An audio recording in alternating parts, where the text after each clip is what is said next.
Balikan natin ang laban ng ating pambansang koponan na Gilas Pilipinas kontra sa European Powerhouse Team at FIBA World Rank number 6 na Latvia.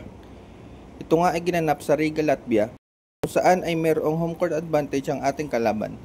Marami nga nag-aakala na tatambakan lang ng Latvia ang Gilas. Pero kabaligtaran ang nangyari dahil first quarter pa lang ay nag-init na agad ang ating mga kababayan.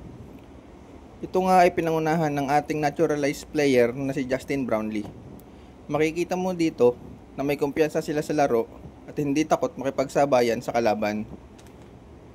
Dinominate na Kai Sotto at Junmar Fajardo ang ilalim ng basket. Pati na rin ang interior defense. May pahabol pa nga na buzzer beater shot si CJ Perez para tapusin ang first quarter. Second quarter to third quarter ay patuloy pa din ang paglamang ng Gilas dahil palagi silang may sagot sa minira ng Latvia.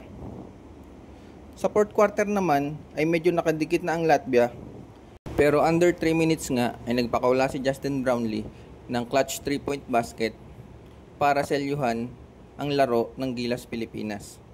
At sa huli ay nanalo ang Gilas kontra Latvia sa score na 89-80.